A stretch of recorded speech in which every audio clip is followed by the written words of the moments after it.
Welcome in. The off-season's always busy. Campo and Joe, happy to be with you because we covered as much as the regular season. Joe C. from XL Primetime, our head coach, Dave Campo. We love talking Jag ball, and it is a busy time of the year. It is. Especially with coaching changes and GM hires and everything else that's going on right now. Yeah, this is more so than other years because of all the change, and, of course, we've had a little bit of change here since I've been back. Yeah.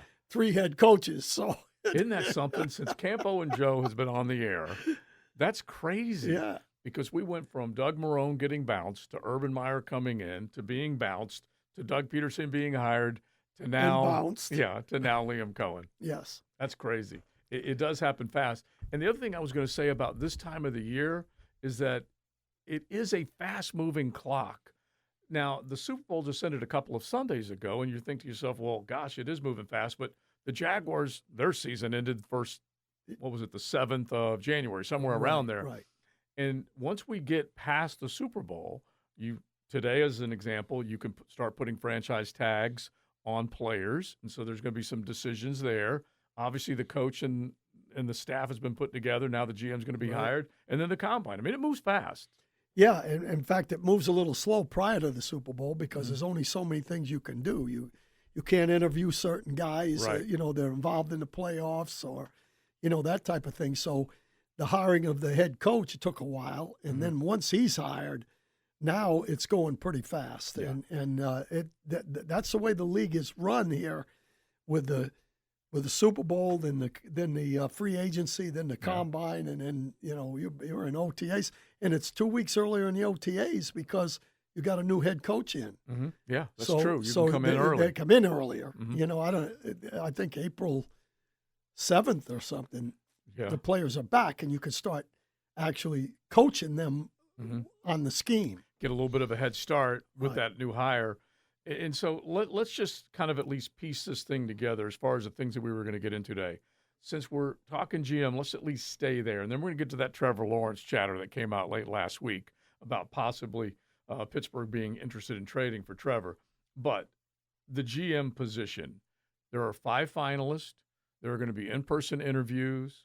I don't know if you would be surprised that a general manager would be hired at the end of the week, or would you be surprised? Do you think it'll take a long period of time or less period of time? No, I mean, you're 10 days away from the combine. So in my mind, this is the time you do it right now. Mm-hmm. And so I would say that they're going to do the interviews. They've already interviewed them. Mm-hmm. Yes. So this is final stuff. And I wouldn't be surprised if they're not doing one in the morning, one in the afternoon, another one the next morning, the next afternoon. I don't know what their schedule is, but it's not going to be a full-day interview, I don't think, because they've already interviewed the guys, basically. Exactly. And so when you take a look at it, you're talking about guys that all of them certainly have credentials. They have been in winning organizations, and I say all. That's sans Ethan Waugh.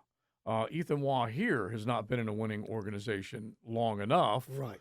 And he still has that, as we say on XL Primetime, the stank of being under Trent. You guys are rough over there in that primetime show, especially Leon. He's on top of that. It's the truth. He says you can't get the stink off of him. And I get it. But I find myself defending Ethan Waugh a little bit, simply saying just because he worked for somebody doesn't mean he is somebody. Right. And you have to distinguish between the two individuals and what they're capable of, right? Yes. And I think, as we were mentioning before we started the show, there's trees involved in this as well with the guys that they've got out there. And I'm sure you're going to hit a couple of them. But the number one thing to me is Schott has already made it clear to me that Ethan's going to be here. Right. In some capacity. That's my opinion, okay?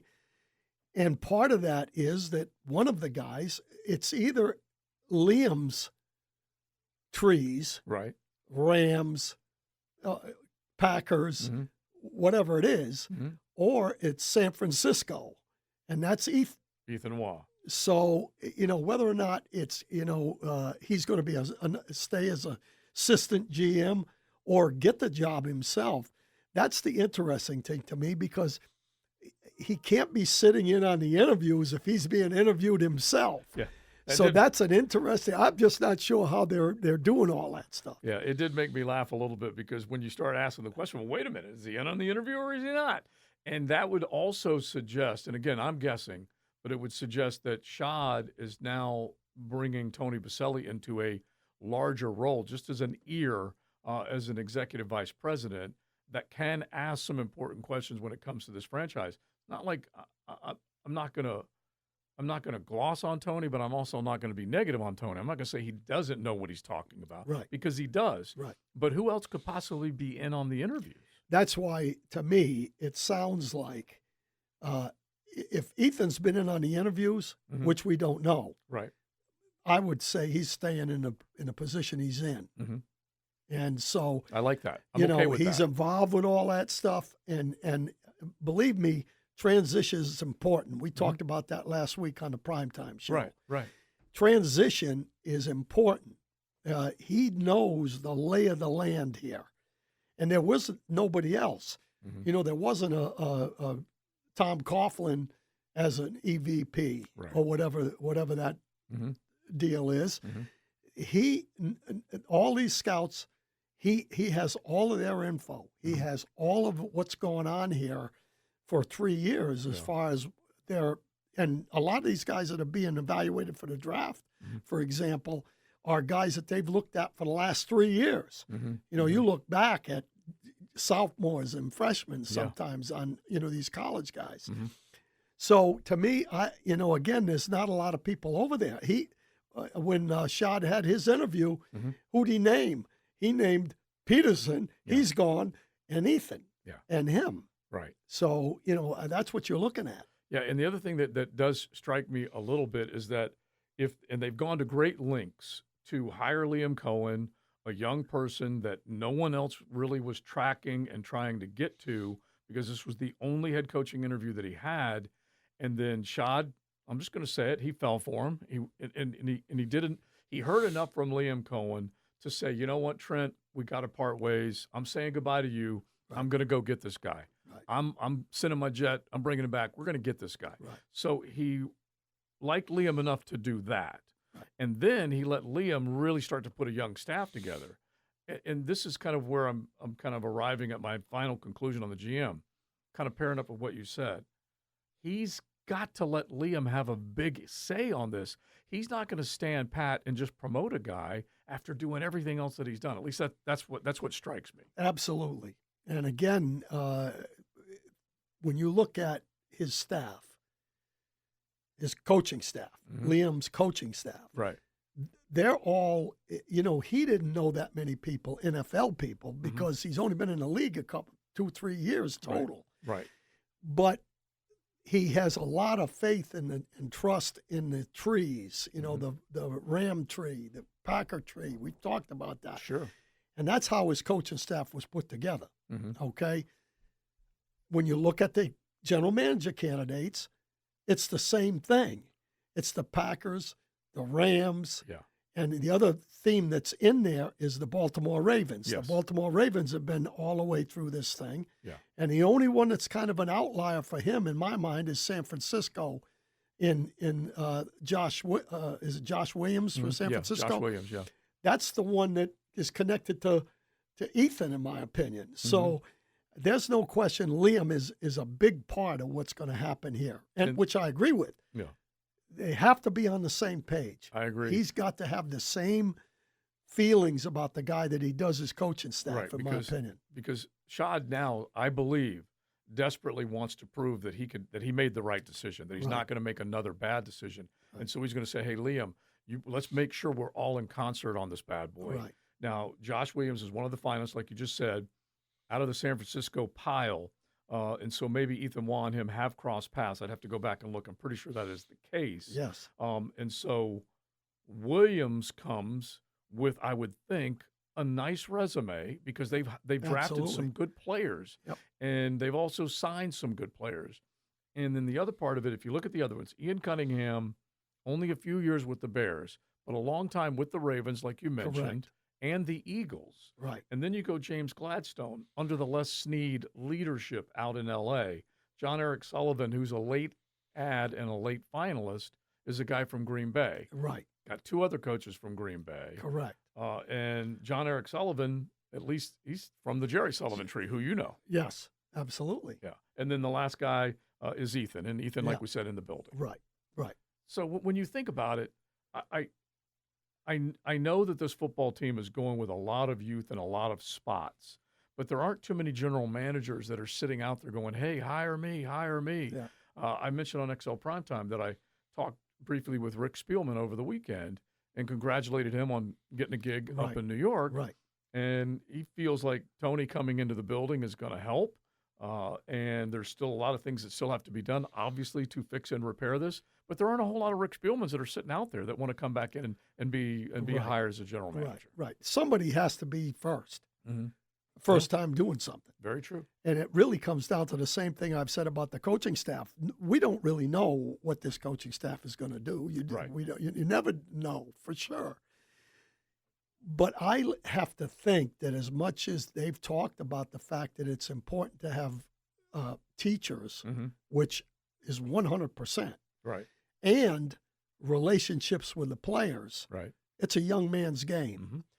So that nothing says that these guys that were assistant GMs or strategy guys with drafting and all that kind of stuff, hey, if they're smart, so be it. Udinski. Yeah. Everybody in the country, every team that had an opening wanted to talk to him. He's 28 years old. Yeah.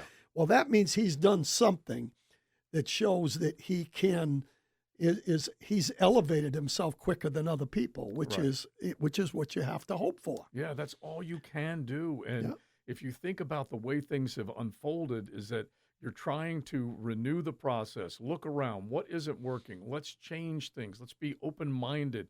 And those are all positives when it comes to either the coaching staff or the people who are picking the personnel. And we're talking about a crucial time right now because there's a lot of guys out there that you might want to throw money at or you might want to draft to help Trevor be a success, to make sure this defense turns things around, because there's a lot of areas that need fixing. Well, I think this year is an important year, more so in the draft, because I don't think we have enough cash or stuff to get they might be able to get one big splash guy, right. but that's about it. In other words, it's not like you're going to be going out there and bringing in 4 guys that are going to upgrade your unit to a Super Bowl level. Yeah.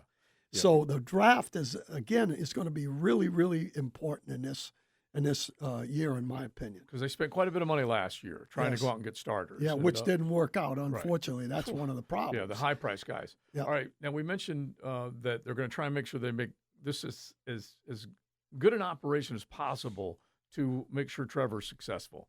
So late last week, you're on XL Primetime, and news comes out, rumor, whatever, comes out that a phone call has been placed by the Pittsburgh Steelers gauging interest on trading for Trevor Lawrence. First off, before we go any further, what was your reaction to that initially? Well, I'll be honest with you. That was coming from a media guy, so I didn't put a whole heck of a lot of stock in it. and that's not to denigrate us. A shot at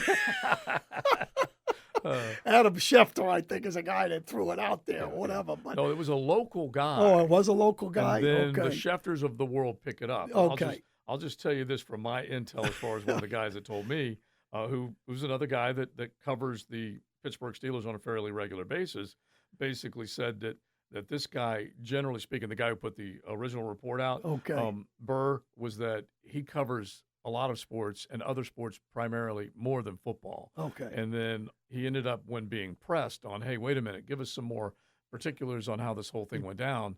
He's like, I believe there was a phone call because in all honesty, even if it was, I guarantee you that Trevor wasn't the only one that they reached out to as far as trades or quarterbacks. Right, because they're looking for a quarterback. Exactly. So if they may have thrown that out there, I have no idea. Yeah. But you can't make it more than it is, in my opinion. I mean, and I think Trevor, I think you're going to bring up what he said, and he basically said it that way, and he was chuckling the whole time he was saying it. So he was on with Kay Adams, and we played some of the sound, and she does a really, really professional and solid host. Kay Adams is awesome. And so she gets the opportunity, the forum, to ask Trevor these questions out of that rumor that came out late last week. And he said, look, he said he didn't even really know how this thing unfolded and how were they going to get in touch with the Jaguars brass. And he ended up basically explaining that he reached out to Adam Schefter, or had his agent reach out to Adam Schefter to see if there was legs to it. And we were arguing back and forth on XL Primetime. I'm like, I don't blame him for actually not calling the team. I would check with my agent first. What would you do in that situation? That's exactly right. Yeah. Yeah. You don't want to listen, you're a Jaguar. Yeah. Yeah. The agent is the guy that's working to all the different deals and stuff. He's the guy that has to do it. Yeah. And I would at least find out. But not a whole lot to it.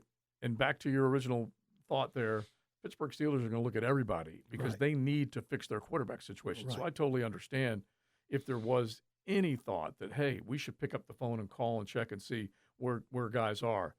But Trevor has a no-trade clause, which is he has important. to make the decision. Yeah. Yep. Very, very important. And he also knows that a lot of things have been done for him to succeed. There's no way that this team, I think, based on everything that's happened, would want to walk him out of town. Yeah, well, I believe he really they like it here as a family, which is important. He's not worried about money.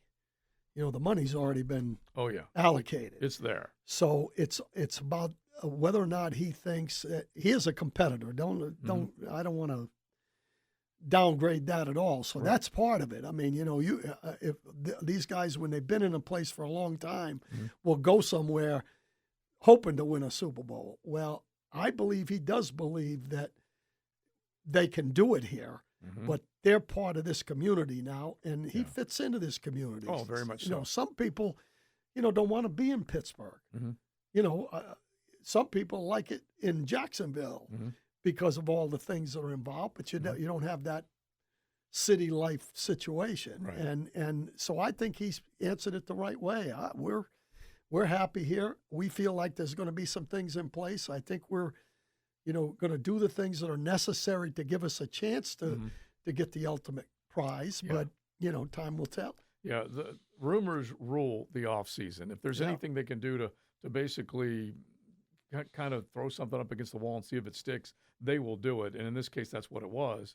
Aaron Rodgers is a guy that may be on his way to Pittsburgh because they're making the regime change up in New York. And Aaron Glenn made that decision. We can't be spending a bunch of money on this guy who's going to be turning whatever he's going to be turning, 43, 44, however old he's going to be. Yep. Clean slate. Yeah, and just try and course correct financially, personnel-wise, new attitude, new energy in that building. Right. And Aaron Rodgers called a lot of shots. You start adding up all the stuff that he had the New York Jets do just to have it all over a 2-year period not work out worth a flip.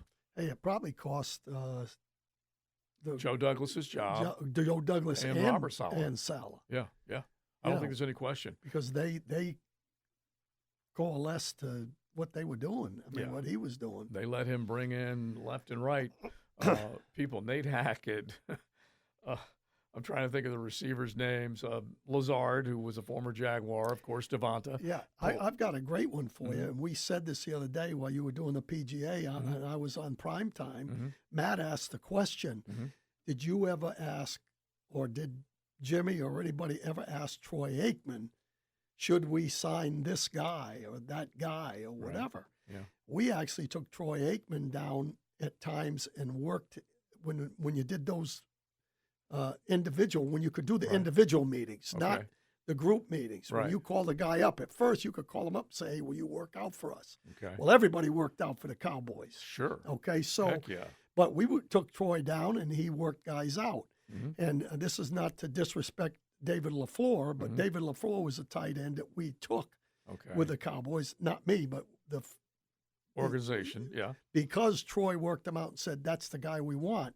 Okay. Obviously, he didn't work out Jason Witten because David LaFleur did not materialize. So when you start letting the players decide who you're going to bring in, it doesn't work that way. There's a lot more things involved in it other than whether or not a guy can catch an out or do what he's going to do. Personalities start to creep into the conversation, and you can't do that. You really can't. You need to have, and that's really what it boils down to. Coaches, if they're successful, they're smart enough to say, you know what, I know what works. I don't care whether they get along. I know that Right. this guy can get open like you just described, Right. and then this guy can make the throw to him. Yeah.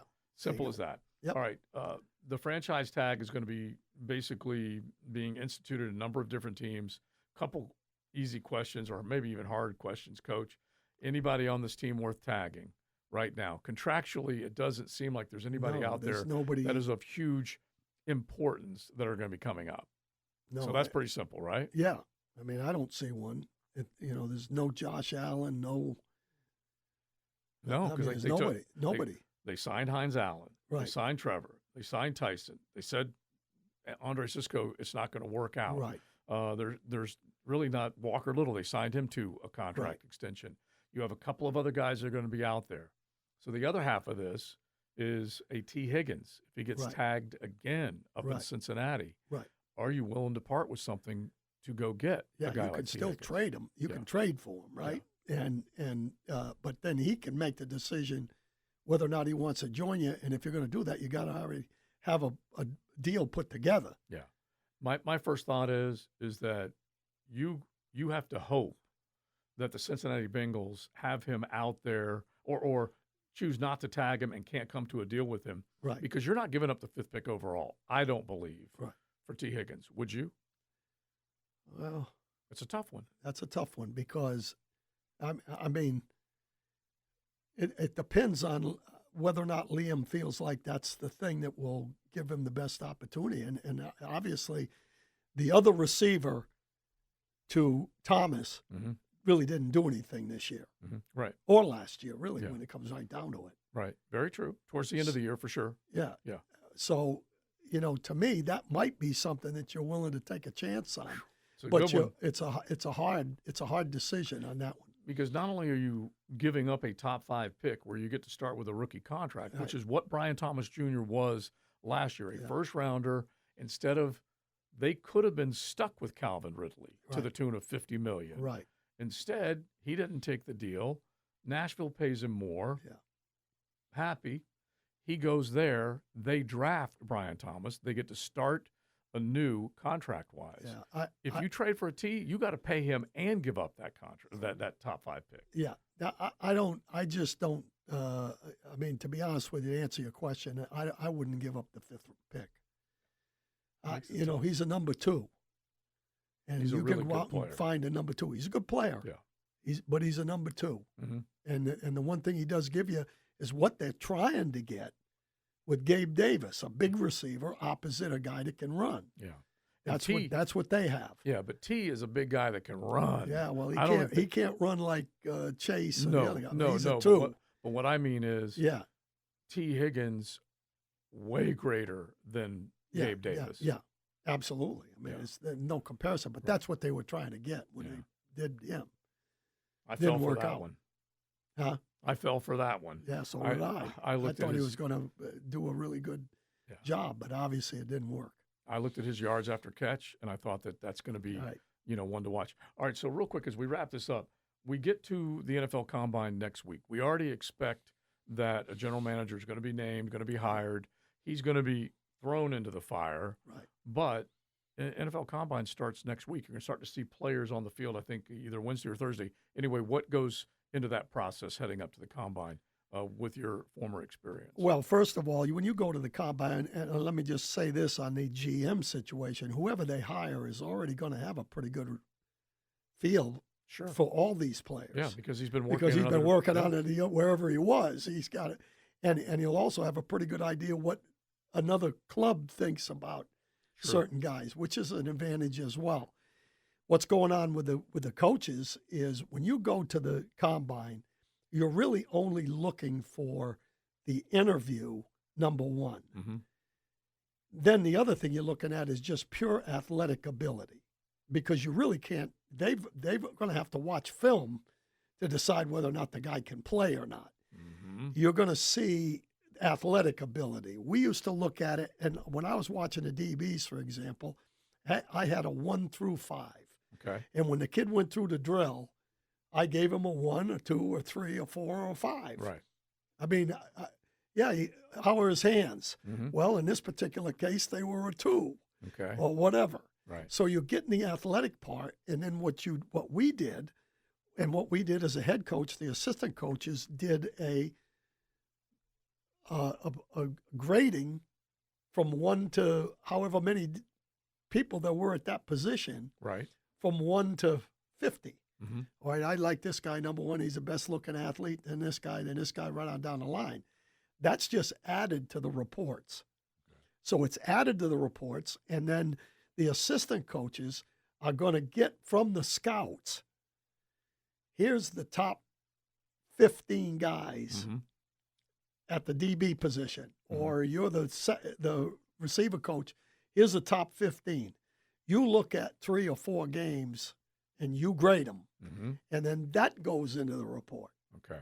Yeah. So you rank them Right. and grade them, give them a grade, and then that goes into all the other reports. And then when everybody gets together prior to the draft, they go Right. through every one of those guys and every one of those reports and every one of those grades. That's what happens between now and then. It's a lot of work, and this is where Matt and I we spar a little bit on this, because I do agree, without question. I don't argue, don't contest this. A general manager is still going to make the decision that the general manager wants to make. You can't. I will never argue that, but it's the actual information that Right. is It's coming information. in. Right. Put And it together. because the general manager may not know about, and I'll use Larry Brown as an example. Yeah. Okay, that you had way back in the day. Right. Or Darren Woodson. Those are 2 really, really good success stories Right. that you had when you were evaluating talent. Anyway, those 2 names may never make it onto the table Right. for the GM to make a a on. That's the only Absolutely. thing. That's the only reason I get on the scouting department a little bit. Yeah, and to be honest with you, it's not an exact science. We had a guy, Clancy Pendergast, who I worked with. It was with me, and I had him as a defensive coordinator and as a head coach on our staff. He goes to Arizona, and he's a defensive. No, excuse me, I'm getting ahead of myself. Right. He's in college football at USC. Okay. And we're looking at a guy, we go through all the write-ups and everything on each guy, and then you throw up a highlight tape. This is 3 or 4 days, a week before the draft, and everybody watches the highlight tape on the guy, right? After all these reports and everything else. Right. And I'm sitting there, and one of the scouts, it says, well, he can't do this, this, and this. And I turned around, I said, now, wait a minute. Clancy Pendergast coached him. He says he can do those 3 things. Right. Who are we going to go by? Are we going to go by you? The coach. Or are we going to go by the guy that actually coached him Yeah. and that you trust? Right. So it's not an exact, my point is, Yeah. it's not an exact science, Yeah. but you get a lot of information, and then the decision makers, who are not the assistant coaches, make the decision on who, they move that board around. Yeah. They massage it. Yeah. And some of it is based on need. Some of it is based on position. What positions, as a left tackle, this guard may be better than that Right. left tackle. Higher But priority. if the left tackle's good enough, he's going to be ahead of that guard. Yeah. But those are the things that happen. But it all starts with the combine. Yeah.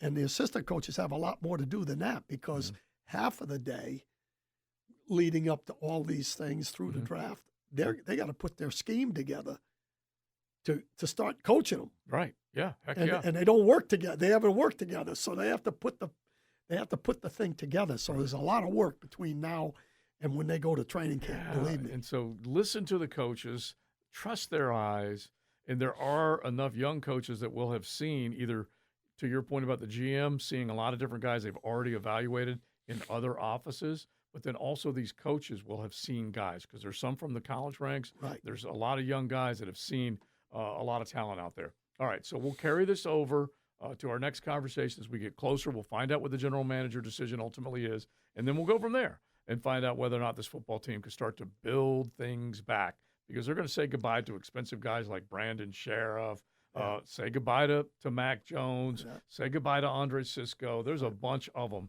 that will not be back next year, so we'll see how it goes.